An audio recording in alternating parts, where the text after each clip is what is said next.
जब भी अंतिम यात्रा में शामिल होते हैं या फिर सबको कंधा देते हैं, उस इंसान को कुछ सावधानियां बरतनी पड़ती है। अगर वो ऐसा नहीं करता, जिस अंतिम यात्रा को शुभ माना जाता है, वो उसका दुख का कारण बन जाता है।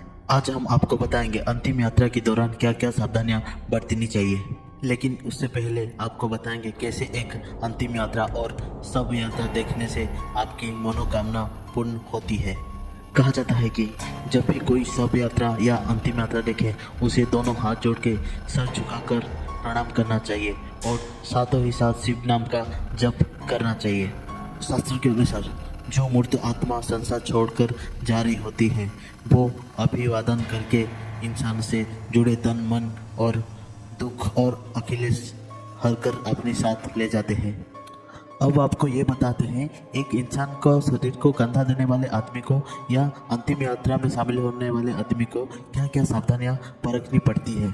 ऐसा माना जाता है कि जब भी किसी आदमी का मृत्यु होता है, तभी उसका दुश्मन भी उसका अंतिम यात्रा में शामिल होकर कंधा देता है। हिंदू धर्म के अनुसार कोई भी आदमी किसी की अंतिम यात्रा में शामिल होता है, उसी आदमी को एक कदम चलने पर एक यज्ञ का पुण्य मिलता है और उसी आदमी का सभी पापों से मुक्ति मिलता है। लेकिन ये सब करते हुए ये ध्यान में रखना पड़ेगा कि शमशान घाट में प्रवेश करते हुए आपको किसी भी प्रकार का अनुचित व्यवहार नहीं करना चाहिए और किसी भी प्रकार का हंसी मजाक करना नहीं चाहिए।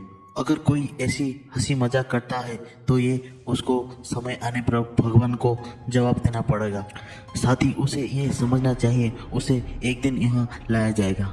उसके बाद अंतिम यात्रा में शामिल होने वाले सभी आदमी को ध्यान में रखना चाहिए कि अंतिम संस्कार होने के बाद बिना मुड़े किसी भी नदी या तालाब में जाकर कपड़ा पहनकर स्नान करना चाहिए और मरे हुए आदमी के नाम पे जल अर्पण करना चाहिए और कुछ भी बोले घर की ओर चलना चाहिए।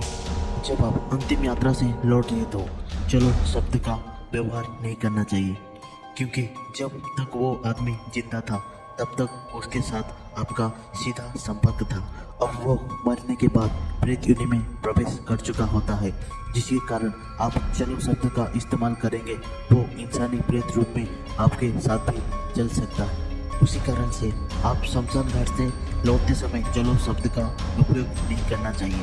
वहीं शास्त्रों के अनुसार एक नियम ऐसा भी है, जो व्यक्ति ब्रह्मचर्य का पालन करता है, वो व्यक्ति अपनी माता पिता और गुरु के अलावा नहीं कोई व्यक्ति का शव यात्रा में शामिल हो सकता है। यदि वो ऐसा करता है तो अपना ब्रह्मचार्य का खंडन हो। इसी तरह शमशान से लौटते हुए समय सभी को नीम का दान करना चाहिए और फिर लोहा अग्नि और जल पत्थर को स्पर्श करना चाहिए। वहीं अगर हमारा घर के पास किसी आदमी का देहांत हो गया है तो उसकी अंतिम यात्रा में जरूर जाना चाहिए।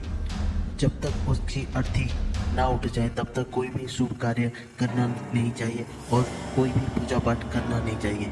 ऐसा इसलिए किया जाता है कि जहाँ पर सब पड़ा रहता है उसकी आसपास इलाका में नकारात्मक ऊर्जा बढ़ जाती है, जिसे सूतक कहा जाता है। इसी कारण कोई लोग तो जब तक अर्थी नहीं उठ जाती तब तक अपनी घर का चूल्हा तक भी नहीं जलाते।